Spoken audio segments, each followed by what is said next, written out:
We're all experiencing it every single day, right? Infobesity is just a flood of neck up information, of data, of information, of statistics, of facts. And it's literally and figuratively disembodied.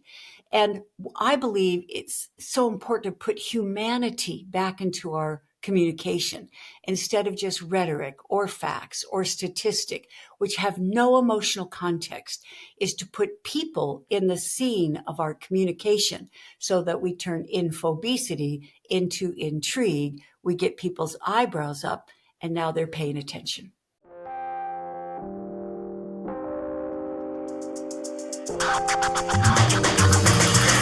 Welcome to Get Yourself Optimized, a podcast full of secret knowledge that will enable you to reboot and 10x your life.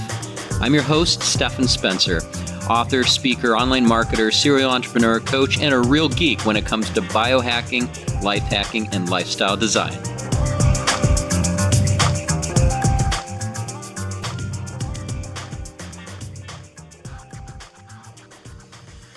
Stories have the power to captivate us in ways that facts and figures never could. My guest on today's show, Sam Horn, shares her revolutionary WWW-AVE storytelling framework that transforms ordinary anecdotes into unforgettable narratives. As a 3-time TEDx speaker and author of 10 books, including Pop and Got Your Attention, Sam brings decades of experience crafting compelling communications for clients like Intel, Oracle, and NASA. In this episode, Sam demonstrates how to weave stories through essential elements, placing listeners in specific settings, establishing clear characters, incorporating authentic dialogue, presenting meaningful conflict, and creating emotional resolution. She walks us through real-life examples, turning rambling anecdotes into focused narratives that forge immediate connections. She reveals why infobesity is killing our connections and how crafting authentic stories creates bridges between people. Through personal examples from her experience running the Maui Writers Conference, Sam shows how even tough moments can become powerful teaching tools when told with intention. Learn how strategic pauses amplify impact, how deliberate language choices make messages stick, and why looking under rocks reveals the stories worth telling. Whether you're pitching investors, speaking on stage, or connecting with an old friend at dinner, mastering these storytelling techniques will transform your ability to engage, persuade, and build lasting relationships. So without any further ado, on with the show. Sam, it's so great to have you on the show. Oh, thanks so much. I've really been looking forward to sharing some stories and insights with your community. Yes, and you know what? I love this old adage that facts tell, but stories sell. And you're very amazing at storytelling. How did you get so good at that? Like, was it just an innate ability, or did you work hard to develop that? Both. It's not an either or, it's both, right?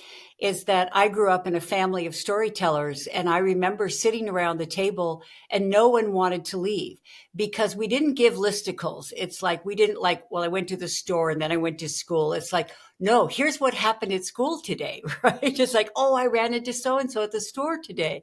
So I learned firsthand that the way to get people's eyebrows up and the way to keep their attention is to put them in the scene of what happened, not just to tell about it, but to show it in a way they felt like they were right there and it was happening right now and they were in the middle of the conversation.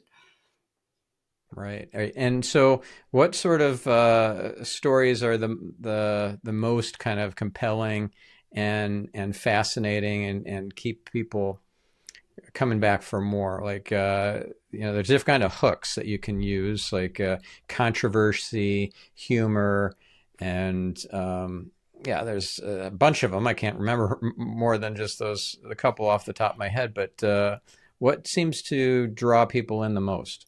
Well, Stephan, you know me. We like to get specific, right? We don't give these sweeping generalizations and people say, well, I agree with that. I just don't know how to do it. We get into the weeds and actually reverse engineer it so people can do it, right? So I hope people have paper and pen, unless you're driving, because I'm going to share how you can wave a story so that it comes alive in people's mind's eye. Okay. Shall I give a story first to show how it works and then we'll unpack perfect. it? Okay. So I used to live on a lake in Reston, Virginia, which is right outside of Washington, D.C. And I woke up one Sunday morning and I was hearing the Star Spangled Banner being sung. And I thought, what's that about?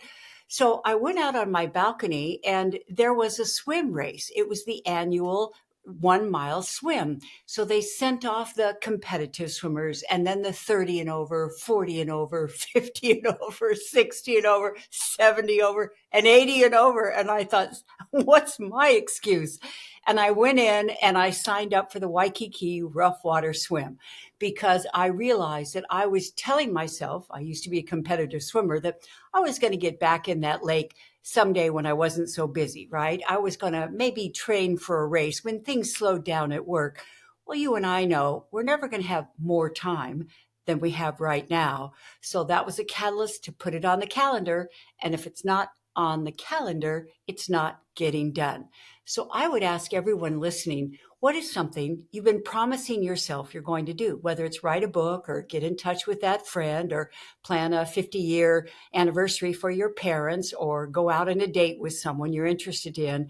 If you're just telling yourself you're going to do it and it doesn't have a date attached to it, you're never going to do it. Mm-hmm. Yep, that's true. Yeah. So now do you want that system on how to turn a story? Okay. So I hope people right now put www.ave. So www.ave. Now I'm going to tell another story and then unpack that so you can see how to put people, where and when in the scene, who's the lead character, what was said, etc. So let's see if I can get this under 60 seconds. So now I needed to train for that Waikiki rough water swim, right? So I lived in a community that had 20 pools. So one day I had been a desk potato all day writing, and I decided to get up and go find a new pool. So I'm driving, and there's one I hadn't even noticed before. I pulled a U-ey, walked in. I realized I had found the family pool. There's one of those mushroom fountains, and kids are playing Marco Polo, and it's so packed. I found a one chaise lounge next to a woman who's watching her 3 kids in the pool. And once again, they're playing Marco Polo, Marco Polo. And then a man walks in the pool in a business suit. And he walks over and he gives the woman next to me a peck on the cheek. And the kids bound out of the pool. Daddy, Daddy. They give him a hug. He goes and changes. And 2 minutes later, he's in the pool with his kids and they're diving off his shoulders and they're showing him the swim strokes they learned and their lessons. And all of a sudden he startles and he looks up at his wife and he says, "Hun, why don't we change our default? Why don't I come to the pool every night after work?" And Stephan, I hold my breath and I look at her and I'm thinking, please say yes. And she thinks about it for a moment and then she looks at him and she says, "Why don't we?" And in that instant, they changed their default from going to get up, go to work, come home, get up, go to work, come home, to get up, go to work, go to the pool, come home. And, maybe I'm being a Pollyanna. However, I imagine that family always looks back on that summer as the summer that their dad joined them at the pool every night after work. And so now let's unpack that. Write down W, where and when. And I don't mean it was 2012 because now people are doing the math in their head, right? They're out of the story. So no, put people in the scene, where and when. I was on a plane 30,000 feet up. I woke up in the middle of the night. I walked outside in the middle of a thunderstorm. See, we can see what you're saying, which means people are picturing your point. They're already in the story, right? So W, start with where and when. Now keep it just a sentence. We don't need a paragraph, right? And second is, who is the lead character? So the lead character was the man in the business suit walking in the pool, right? I could picture him. I didn't have to say he was 6 feet. I didn't have to say he had brown hair. But a man in a business suit, we can picture him, right? So who is the lead character? And now, Stephan, even if it's us, if we're the lead character, we can say, I was exhausted after working 10 hours that day and I plopped into a chair. That's enough, right? For us to see you're exhausted, you're plopping in a chair. So where and when, who's the lead character. And now, Stefan, this next one, it's a non-negotiable. If we don't do it, it's not a story. You know what the next W stands for? I don't, What? but you're going to tell me. Yeah, yeah, you're right. What was said? If it doesn't have dialogue, it's not a story. Do you see how I reenacted the dialogue? Hun, right? I don't just say it, Mhm. I show it. I turned because he did. He turned and he said, Hun, and he paused. Why don't we change our default, right? And she thought about it because she did. She didn't just give an answer like that. She had to think about it. And then she paused so that people want to hear what she said next. Why don't we? Right? So do you see, it's the dialogue that makes it come alive. This isn't something that happened years ago. It's like it's happening right now. So WWW, where and when, who's the lead character, what was said, and A is adversity. Now, Stefan, I'm going to ask you to share one of your favorite stories. So we get to do this in real time on how we can optimize our storytelling, right? So because if we optimize our storytelling, we optimize our family gatherings. We optimize our rides in the car. We optimize a meeting. We optimize a pitch. So doing this is going to help you get people's eyebrows up, and they're going to want to hear what you have to say, even if they're busy or distracted. So A is adversity. As you know, no story without conflict is just, well, then we went to Disneyland and we had a great time and it was really fun. And that's not a story, right? No, what was the conflict? So the adversity was actually, I couldn't find a lounge chair. The adversity was like, he's busy, etc. So where does something go wrong in your story? What can't people figure out? What are they struggling with? What are their doubts or their fears or their imposter syndrome, so that the story has teeth and is not just like la di da di da, right? Kumbaya. What's the adversity? Now, V is for victory. All right. How is that problem resolved? How is that struggle addressed? And it doesn't even happen to be the Wookiees dancing at the end of Star Wars. It doesn't have to be a happy ending. It could be resolved. It could be, and I promised myself I would never let that happen again. And I learned my lesson. And next time someone says that to me, you see, the V is a resolution of that in a way that we feel that there is some advancement or lesson moving forward. And then E is emotional context. And emotional context is we step out of the story and we talk about how we feel about it. Because if we want our audience to feel something, we need to share what we felt. At the time, that was one of the worst times of my life. And what I couldn't have predicted is that now it's one of the best times of my life. We showed the shift. And one more thing about emotional context. I think you know that I ran the Maui Writers Conference for 17 years. And I'll always remember we had an Olympic swimmer and he told about training for the games and he choked. He didn't even get out of his heat. And the people back home are saying, when are you going to be on TV? He's not going to be on TV. He didn't even get out. He's not in the finals. He quit the sport. He's so disgusted with himself. And 2 years later, he thought, I can't end my athletic career like that. So he went back into training. He got a medal and into story. Now, Stefan, I was the MC and I looked around and I could see what people were thinking. They were giving him polite applause, but they were thinking, well, good for you. What's that got to do with me, right? Because emotional context, he never asked three have you ever questions or do you questions? Have you ever had a dream that didn't work out? Did you quit because you were so discouraged? Did you give it one more chance? Do you see, if we want to make our story our audience or our reader's story, then we need to ask instead of just move on. Have you ever had that happen? What's a default in your life? Could you change that in an instant so this is the best year ever? And if we do that, if we wave our stories, people will be on the edge of their seats or turning their pages because we have just made infobesity come alive. Infobesity. That's a term that I only heard from you. Can you define that for our listener?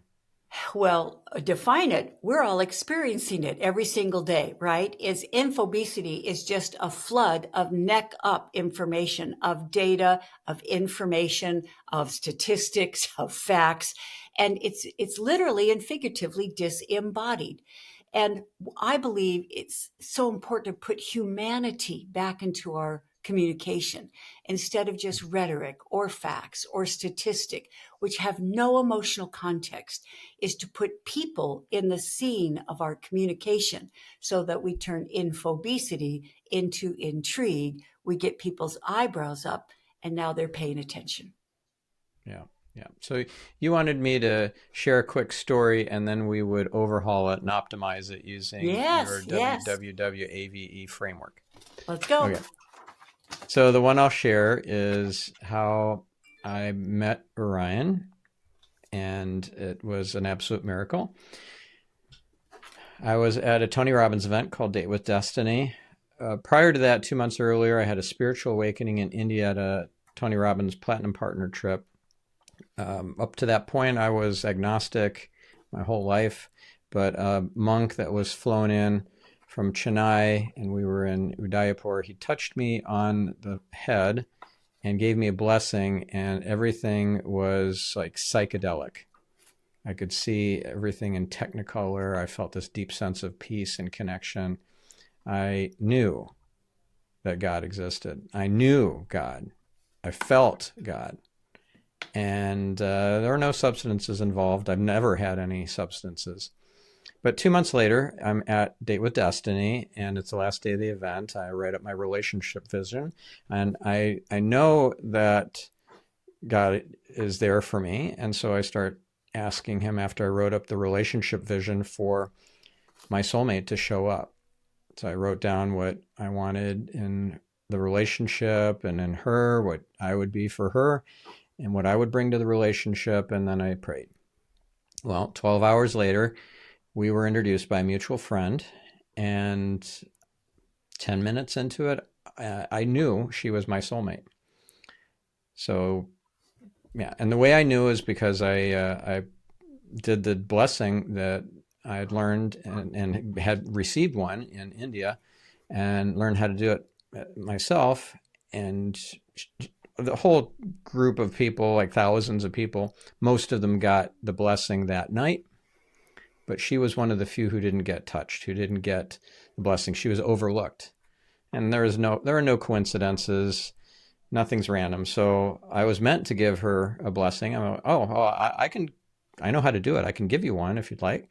And so 10 minutes into meeting her, I'm putting my hands on her head and blessing her, and I'm praying for her like she's my soulmate. And I'm like, wow, I knew at that point. So 9 days later, I proposed to her in a hot air balloon. And here's where the adversity comes in. She said no. So that was pretty devastating. That was a very awkward 20-minute descent back down to Earth, figuratively as well as literally. And the good news was that I had, re-proposed to her 9 months later, and she said yes that time. Obviously, it worked out because we're married now.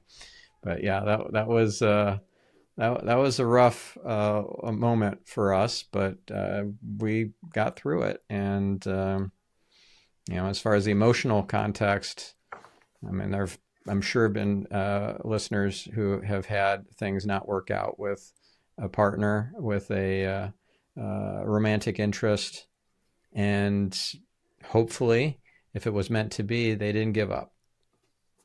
And that's my story. Okay. Now, Stephan, you and I have had an opportunity to talk about other things, and you know my agreement. If I say something and it's in alignment with your vision, voice, and values, you're welcome to run with it. If I say something you don't agree with it, interrupt me and we'll tweak it or toss it. Sound good? Mm-hmm. Yes. Okay, because I'm going to make suggestions just like I would for someone preparing for a TEDx talk or giving an important keynote, right? So let's work on this story right now. First, there's several stories here, right? Because in a story, if we have too many scenes, we're asking too much of our listener, right? It's like, well, then this happened, and then we switch to this scene, and then there's a balloon, and then there's whatever, right? So we would discipline ourselves to distill it down to one story and then ask questions because everyone's with us and they get the point of that story. And then we say something like, but wait, there's more, right? Do you see? We're engaging them in the second part of the story. So I actually think this is a hero's journey. I think this is actually 3 stories. And so next, what we're going to do is we're going to, Elmore Leonard, a great author, was one of our favorite keynoters at Maui Writers Conference. And someone in the audience put his hand up and he said, Mr. Leonard, people love your books. They can't put them down. They're just such page turners. Why do people love your books so much? Guess what he said? What? I try to leave out the parts people skip. So you see, we're going to go back over this and we're going to leave out the parts people skip. In other words, what really doesn't contribute to the story or make an important point.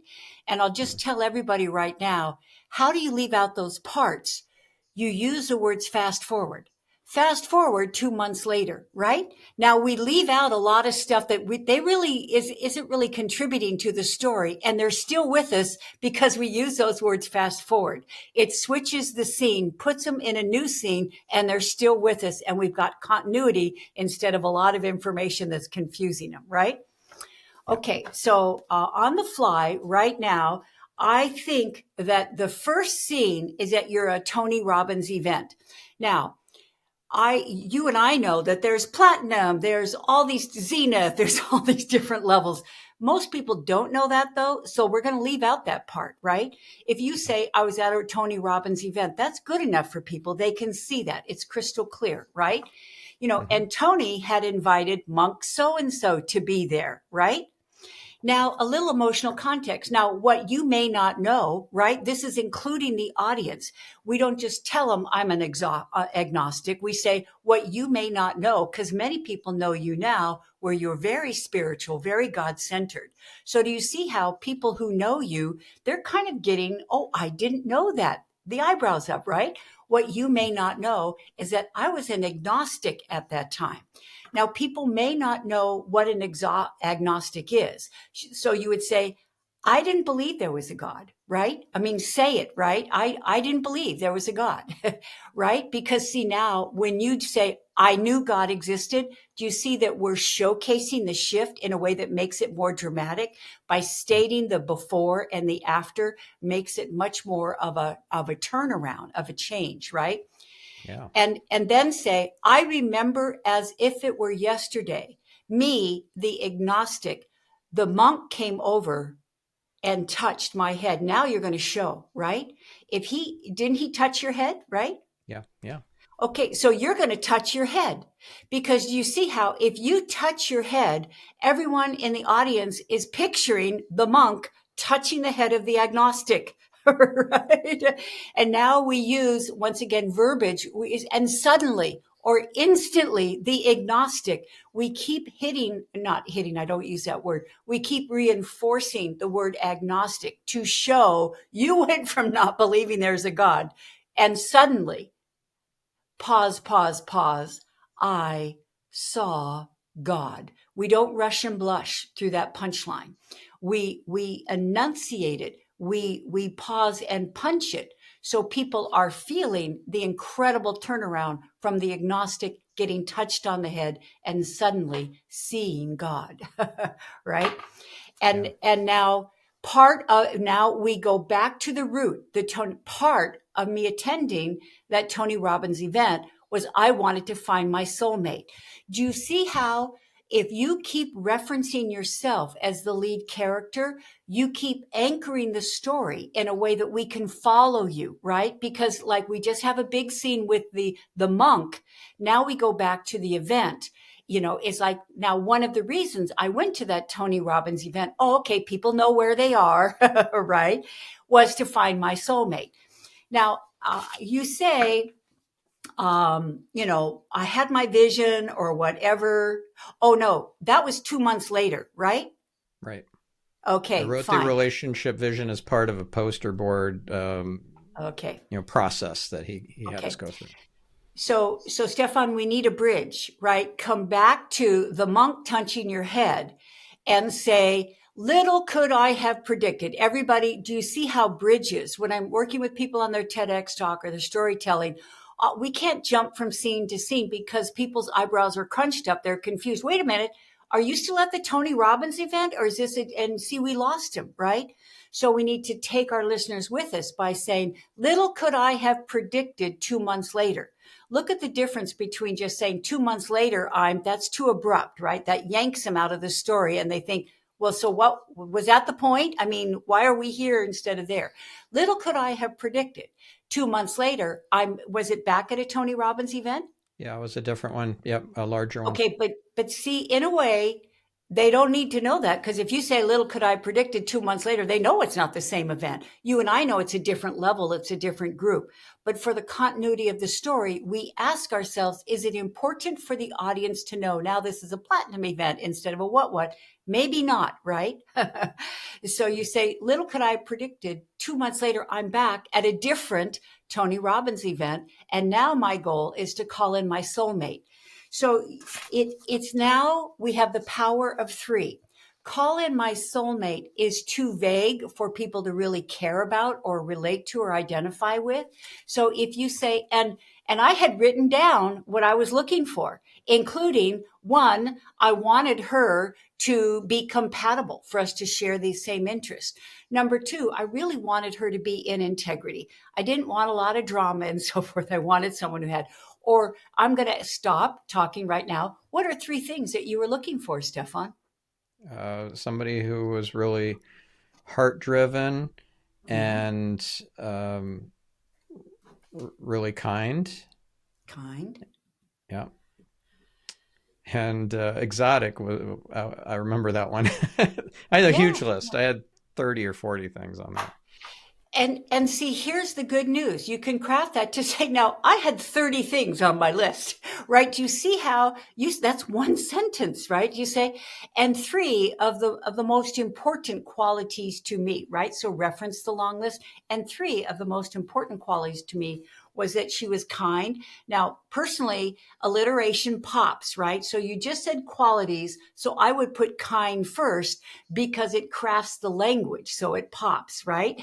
Instead of saying what were the qualities that she was God driven. What did you say? Heart driven. Yeah. Heart driven. Do you see how if I say qualities heart driven, there's no pop there? I'm not crafting the language so that it's very pleasing to the ear. So I would say, first that she was kind. Second, that she was heart driven. Third, that she was blank. Because now people are thinking, okay, well, if I had a list, what would my 30 things be? What would my top things? And you see, that's the power of storytelling. When we deliberately give specific details, people in their own mind are thinking, well, what's my list? What would be my top three, right? Okay. And Yeah. then, and you said that she was introduced to you by a mutual friend. Right. That we can't really picture that. We don't know what the mutual friend looks like. We don't know whether this was at midnight after dancing all night. We don't know if this was over tea in the morning. So I Yeah. would say something like, I'll always be grateful to Stefan, who is the mutual friend? Adele.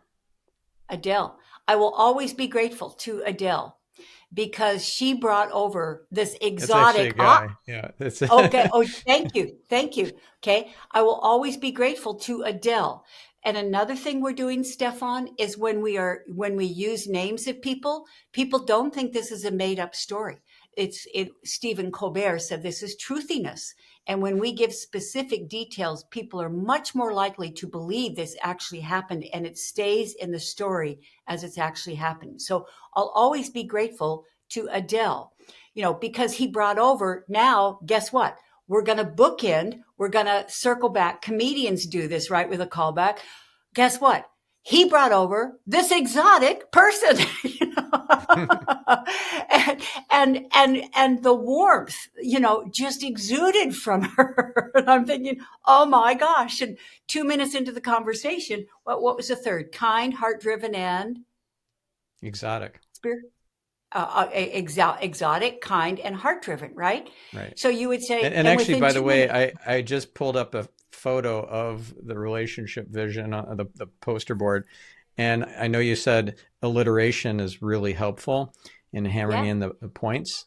So I yeah, found 3 E's: empathic, there you go. energetic, and exotic. Okay. I just love this. Now, see, if we were working on a TED Talk, I would, and kind of in a way we are, everyone listen to when we give a listicle and there's no alliteration, they don't connect with each other, they're disparate. In a way, that's when we start losing people and it becomes infobesity, right? Because we Mm. can't remember it. When we craft it, as you actually did, with energetic, exotic, and what was the third one? The third E? Empathic. Empathic. Well, number one, and you kind of tell a joke on yourself. You say, yes, I actually made my top three qualities alliterative, right? Because we read our audience's mind and they may be thinking, well, I don't really believe that was your list, right? I mean, that sounded like a list you came up afterwards to sound good. The doubters and the cynics in the audience, we could lose them right there. So we better get ahead of that and address that objection.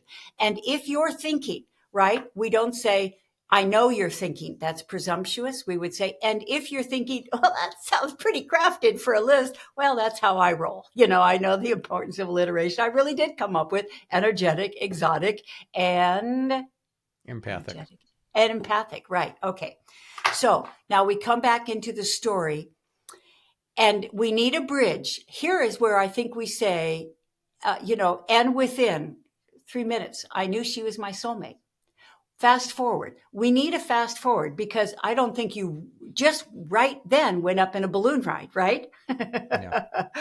Right. So you would say, fast forward 3 months later, after dating or after spending time with her or whatever, I knew for sure she was my soulmate. And I wanted to propose to her. And I thought, I want this to be special. Do you see how you're the lead character, but we're taking you in your mind with dialogue, right? I knew she was my soulmate and I knew I wanted to propose to her and I knew I wanted it to be special. So I arranged and now you would show, right? I arranged to take her up in one of those big balloons, right?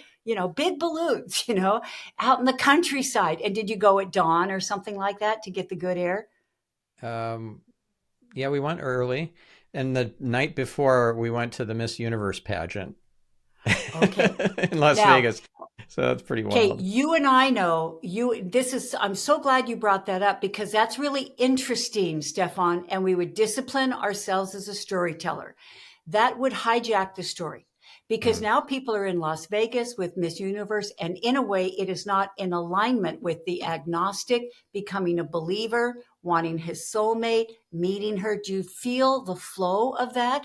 All of a Yeah. sudden, we go over to Miss Universe, hijacks it, right? Yep.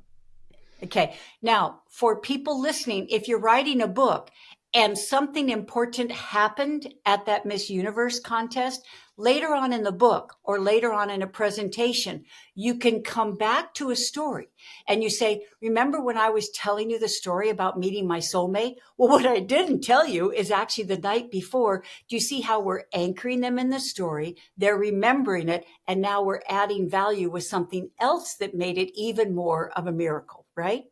Mm-hmm. Yeah. Okay, Yeah. we And come and back to so go ahead. the thing that blows people's minds is it was 9 days after we met, not 3 months. Okay. Now, Stefan, when I talk about getting people's eyebrows up, people are thinking, what the heck is that about? Well, that's from Maui Writers Conference. Well, I learned that often with Infobesity, if we're describing our book, if we're telling people what happened, we get into so much detail. People, can't follow it. It doesn't make sense. We're jumping around. And right now, everybody crunch up your eyebrows. That means we're confused. And confused people don't keep listening. So see, if we see people's eyebrows crunched up, we just confused them. And you can actually say, so let me get back to the point, or let me tell you what I learned from that. Or let me jump to, the final scene. Oh, we got him back, right? With that phrase, if we see that. we want people's eyebrows up the entire time they're listening to reading.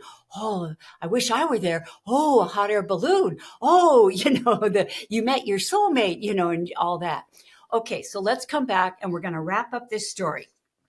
So I think you're up in the balloon. Now put us up in the balloon, right? Are you Yeah. going over the countryside or something? Put us up in the balloon Yeah, right so now. we're in the Las Vegas desert, Ah. and I talked to the pilot. It was just the pilot and my now wife, Orion, and me. And Mhm. so it was a very tight fit for. There was a small, uh, a small, whatever you call it. Uh, Gosh, what's the word? A Basket, basket or something? Yeah. Okay. basket, small basket. Okay. So I'm getting on one knee. I asked the pilot to hold my phone and take video of me on one knee. And Orion has no idea this is coming. I mean, 9 days. I mean, that's crazy, right? And beforehand, I talked to the pilot, told him what I was planning on doing, and he said, I've never had a failed proposal. So I broke his record. I totally ruined his streak. So yeah, that was like the pain in his eyes. So it was pretty. That was heart wrenching. Just seeing, crestfallen. Like I can't believe she just said no. Stefan, I'm so glad you're telling me this because this is real, right? So often people tell these stories and everything is perfect. Everything is, unicorns and ponies and puppies, etc. And people in the audience just start settling back in their chairs because they think this is too good to be true. This didn't happen like this. They're making this up. So for you to actually say, and now here's what you do to the audience so they have patience with you as we set the scene. You say, so let me set the scene. You see, it's like I had talked with the guy who ran the balloon company. I had told him I wanted to propose to her. I had told him, I'm going to give you my phone and please video the proposal so that we can capture that. He said yes. Do you see how we're setting the scene and we're telling him, I'm going to give you the phone so you can video it. And he said, pause, pause, pause. Well, this is great because I have never had a failed proposal. Now elongate that because if we rush and blast, oh yeah, I've never had a failed proposal. Uh-oh, look, people are going, what? I didn't get what he said. And we lose the whole dramatic, fact that the opposite of what everyone anticipated happened, right? He said, oh, this is great. Pause, pause, pause. I've never had a failed proposal, right? Boom, landed. Everyone got it, Yeah, right? yeah. The power So of the pause. It's so important. power of the pause. So see, there we are floating above the Las Vegas desert. Do you see one sentence floating above the Las Vegas desert? I turned to her. I got down on one knee. Now, do you see one, phrase? I turned to her. I got down on one knee. I pulled the ring out of my pocket and I put it out and I said, would you please marry me? And now you can showcase and highlight the quote unquote rejection. And she thought about it for a moment and she said, no. Or she said, Stefan, I can't. Or she said, Stefan, I'm not ready. Or she said, Stefan, I need more time. What did she say? She said no, and then she said not yet. Okay, good. She said, Yeah. no, not yet. Mm. Well, and now you can say, you can imagine how devastated I am or how So what is one word that describes how you felt? Yeah, I was devastated. Devastated. Yeah. Now, everyone listening, and I hope you're thinking about where will you be speaking next or writing next, whether it's a blog on online or whether it's and you see how everything we're doing is crafting this story. We're taking out the parts people skip. We're keeping people in the scene. We're reenacting the dialogue. And right then, one word. If you say, I was devastated, we feel what you're feeling. Mm. This is the human communication that is not infobesity. We feel crestfallen. We feel how much you were looking forward to this. We feel how you set this up so that it was a memory of a lifetime and it was the opposite of what you wanted, right? Yeah. Okay, now we need another bridge. And you say, here's the bridge. I'll give it to you right now. Ready? Want Hmm. good news? Look, 3 words. Want good news, right? Want good news. 9 months later, big smile, right? 9 months later, I proposed again. And this time she said, yes, right? That's the end of the story. Now we hook and hinge. How about you? At one time in your life, were you agnostic? And have you come to believe that's one hook and hinge from the first part? You know, uh, are you in a relationship or are you looking for a relationship? Look, it's one question, but we've covered everybody, right? Are you in a relationship or are you looking for a relationship? We've left out the parts people skip. We've distilled that sentence so it pops. It's like, do you have your criteria of what you're looking for? you know, it's like, were you gifted to find it or are you still looking for it? It's like, did you meet that person and they said no?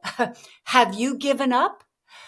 Could you, if you're in a relationship, could you start working again to see those qualities in this person, maybe that you're taking for granted, or you're focusing on what they're not instead of what they are? Or could you put yourself out there and choose to believe? Now we're bookending back into being a believer in God or in good things happening or in being able to co-create what you want. Could you choose to believe that if you're clear about what you want and if you put yourself out there looking for it and searching for it, that it just may come into your life, right? Yeah. How do you feel about that? Yeah, that's great. Amazing. Yeah. Good. And it's fun, isn't it, Stefan? It's so It much fun. is.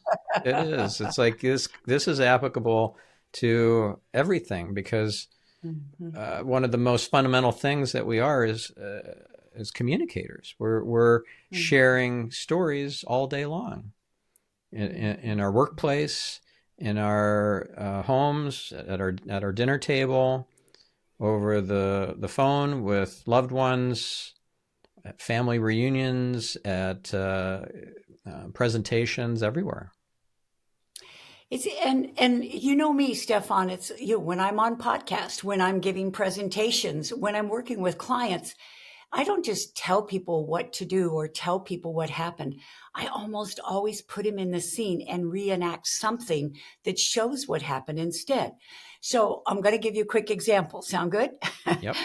It's like people are thinking about, okay, I'm going to go out with my partner tonight for dinner, or I'm going to sit down with my family tonight for a meal, or we're going to have a trip this weekend and we're going to be traveling in the car.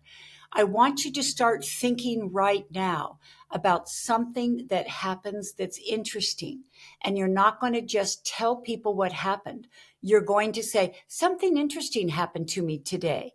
Or, I really met an interesting person this week. Do you see how one line gets people's eyebrows up? Even if they're on their phones, even if they're thinking about their day, if you say something, you don't say, I want to tell you a story. People may be rolling their eyes going, oh boy, I don't have time for this, or I got to leave in 5 minutes, right? So don't say, I'm going to tell you a story. Say, something interesting happened to me today. All right, they'll give you a few seconds of their attention, right? So now let me put you in a story of what you can tell next time you're with someone and you want to be interesting. You want them to pick their head up from their phone. You want them to give you 2 or 3 minutes of their time. So hopefully you can connect instead of being two ships passing in the night. So now here's the example. My sons, Tom and Andrew, grew up in Maui. They had a wonderful teacher named Joy Gaston, who was Hawaii State Teacher of the Year. And she would take her class on field trips to the beach.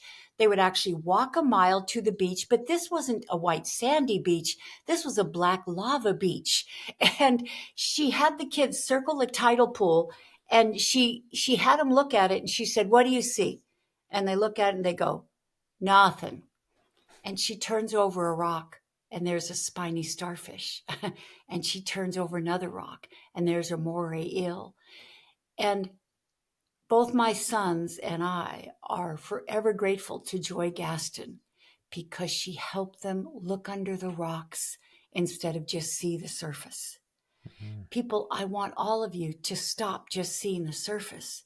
Seeing the surface as you went to work today, you fixed dinner, your boss told you this, you had a difficult customer. That's the surface. That's not a story. Look under the surface and put us in the scene of what happened. It's like, I met with the most interesting Uber driver today.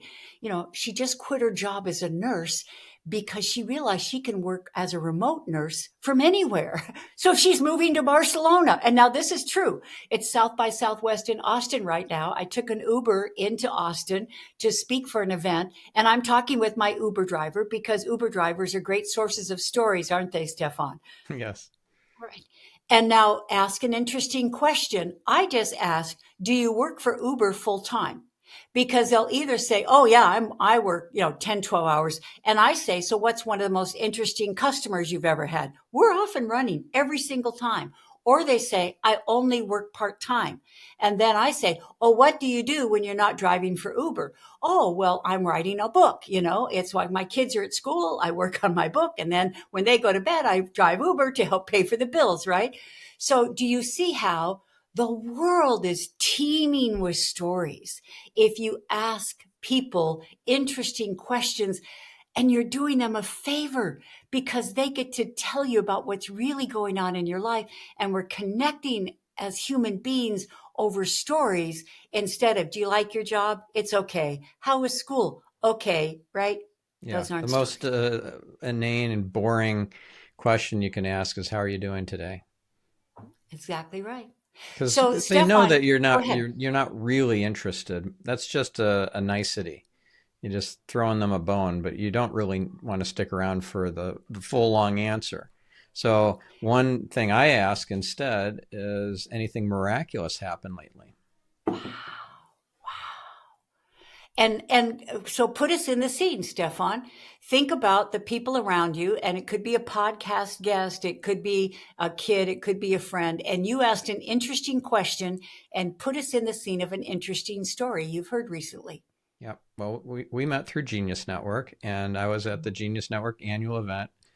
This was a few years ago. I've been a member for a while. And this older gentleman I was sitting next to at the breakfast, it was like a big round table. There were a whole bunch of these round tables, and I asked him if he had anything miraculous happen to him, and he shared the most amazing story of him in line at a grocery store. The guy in front of him turns to him. He's at the register, this guy, but he turns to the guy I'm talking to and tells him, "Your mom wishes you a happy birthday and she loves you." And of course, it was his birthday. See, I used Keep the power of going. the There's pause more to there. this Did you notice story. that? You see, I couldn't wait to hear the rest of that story. Yay, Stefan, keep going. Yeah. It was obviously an incredible, life-changing event for him. It was just, it showed him how the unseen world is as real, if not more real, than the seen world. This guy could not have possibly known that it was this guy's birthday and that his mother had passed, but there you go.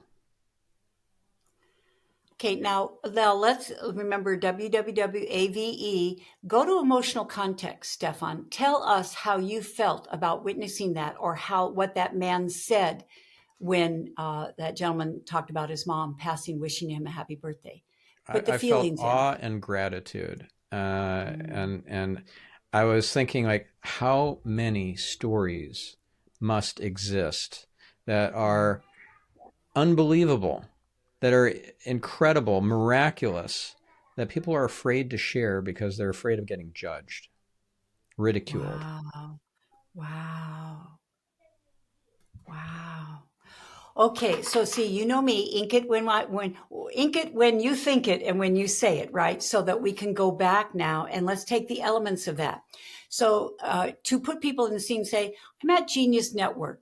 Picture, do you see one word? Picture 1,000 people from all around the world, founders, executives, entrepreneurs, right? Or thought leaders, right? It's like two sentences. And yet I know it's like a very interesting group of successful individuals and, their founders, etc. So put people in the scene. I'm at Genius Network. Picture 1,000 people, founders, CEOs, executives, entrepreneurs, and, I'm at a round table because they're round tables, aren't they? Yeah. This Okay. was a breakfast, Okay. just before the day started. So a bunch of round Okay. tables, and I'm Okay. sitting at one of them. Okay. So we're having breakfast at one of those round tables.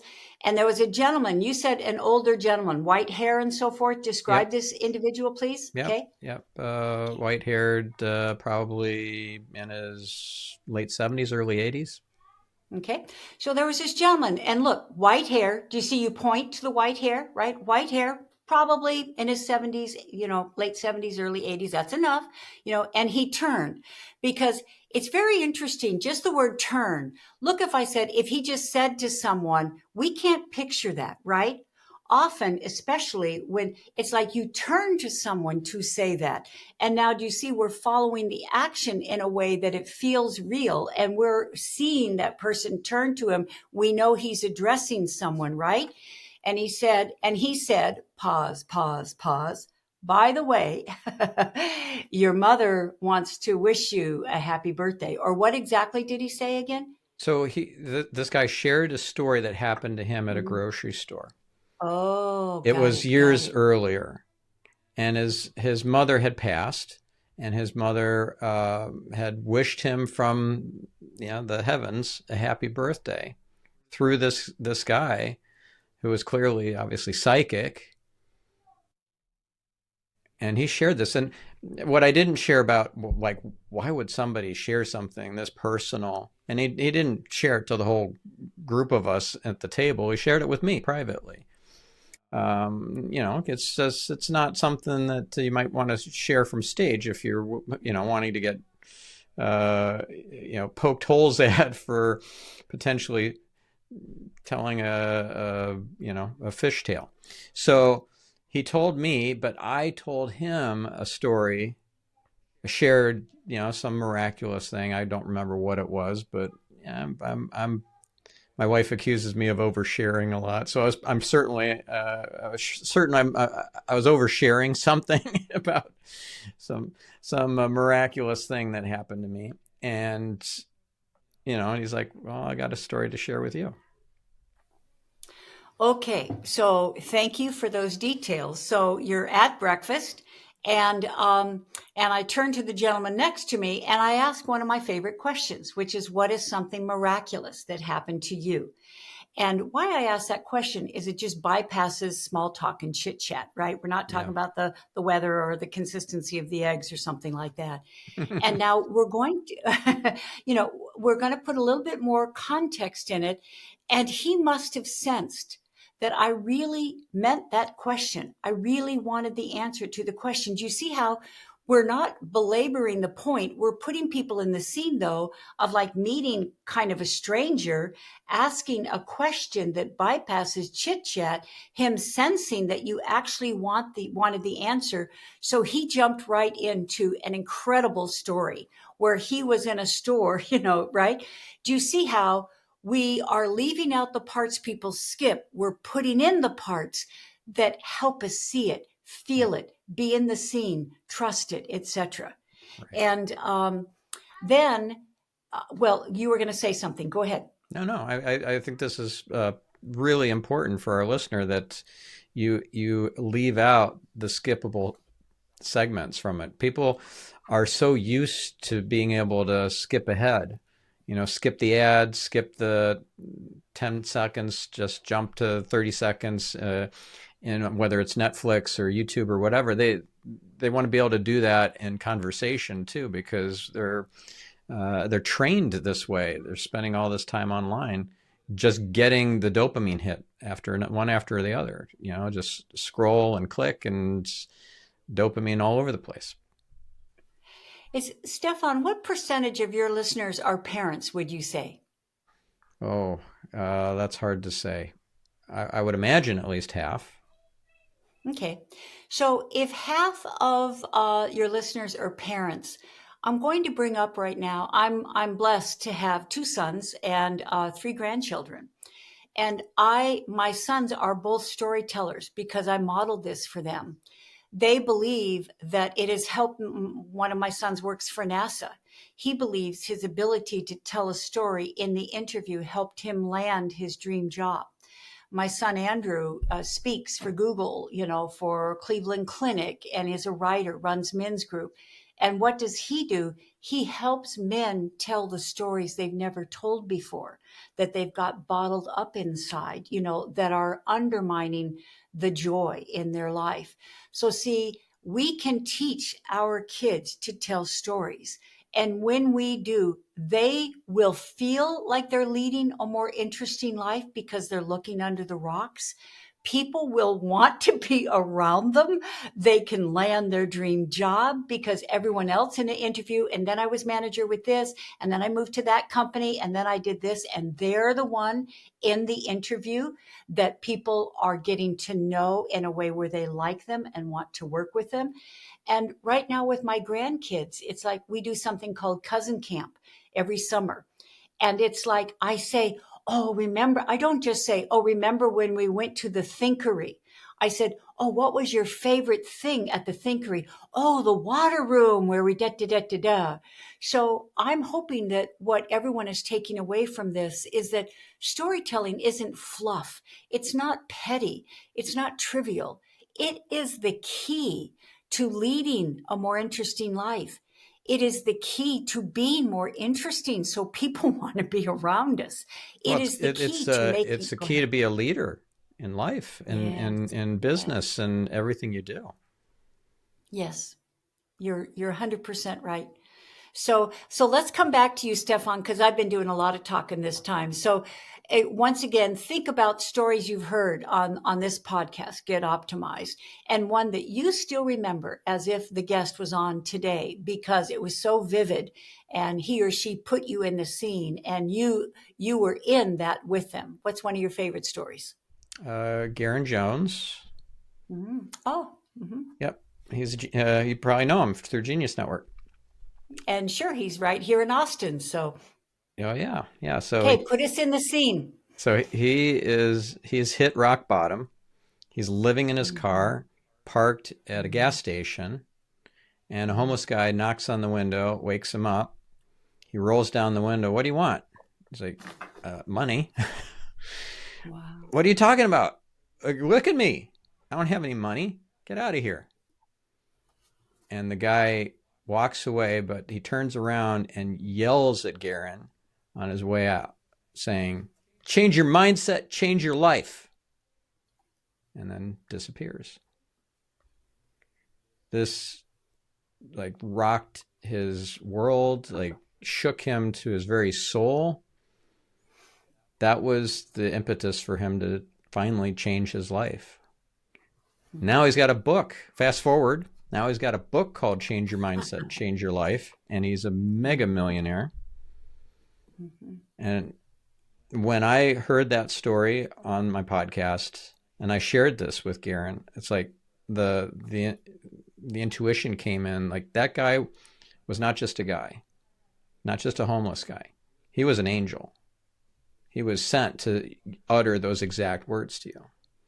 And Garen said 100%. I totally believe that. I, Stefan, see, once again, the power of stories is that, and stories often have a punchline. I think you know that I help people craft a phrase that pays, right? So that instead of being easy to forget and hard to remember, we come up with one line like change your mindset, change your life that people can repeat so that they can think about it and act on it. So you put us in the seat. He's in his car. He's at a gas station, a homeless guy. And look, you acted it out. Knocked on his window, right? Boom, boom, boom, right? You knocked on his window, rolled it down, and he said, what do you, and look, dialogue. What do you want? Well, money, of course. I don't have any, and drama, he walks away and then he turns around, right? Do you see how precise you were in the visuals? So we could see, him in the gas station, the guy walking away and turning around and saying, shouting, change your mindset, change your life, right? Mm. And so I'm asking people, if we're going to hook and hinge this right now, we would say, so people listening, people watching, what's your mindset? What are you telling yourself? Well, the reason I can't stay in the relationship is because my parents got a divorce. Well, the reason, it's like that I didn't get that promotion is because the boss is playing favorites. Well, the reason, I'm not writing a book is because what is your mindset? Is it helping you or hurting you? Have you had an angel coming into your life recently? Has there been someone who's telling you, that there's a better way to do this, that there's something you can change? Are you ignoring them or dismissing them or not even seeing them? What if you listen to them? What if today you decided to, do you see what a lovely story, and then we can hook and hinge it back to people.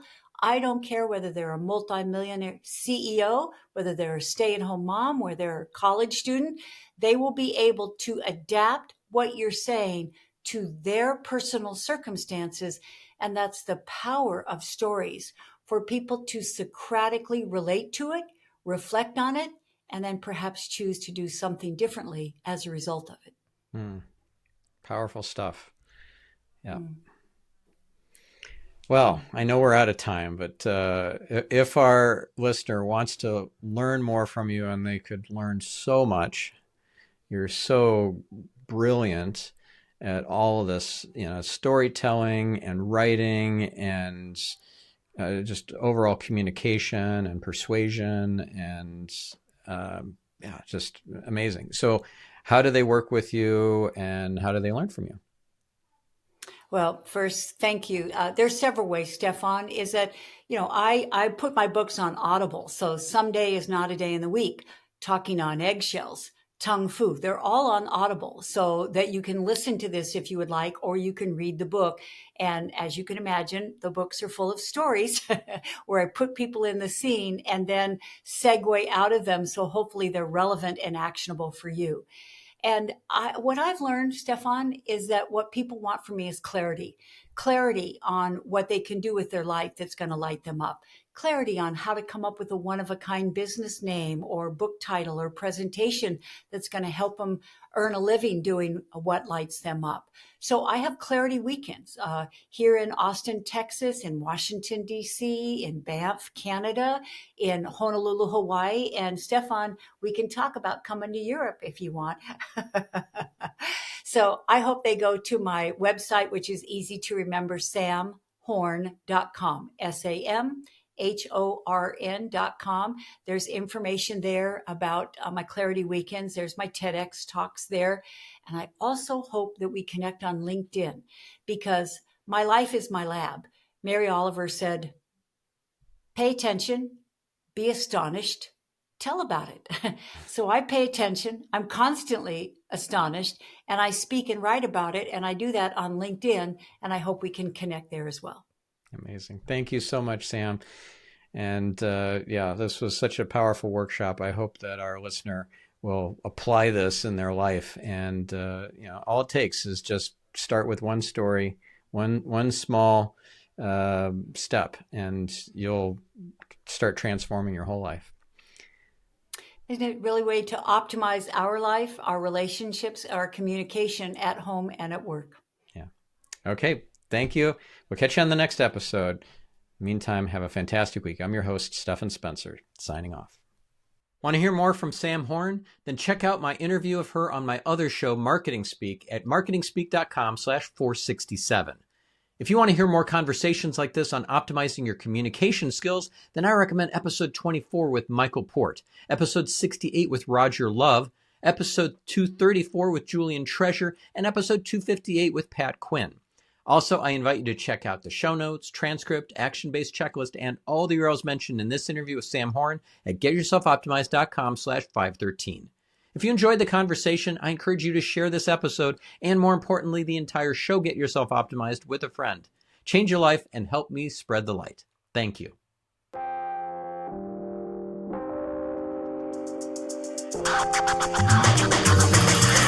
Thanks for listening to Get Yourself Optimized. Nearly a decade ago, I started a journey that completely transformed my personal life and my business. Now I'm taking on a very select number of high-caliber coaching clients and personally helping them optimize their lives.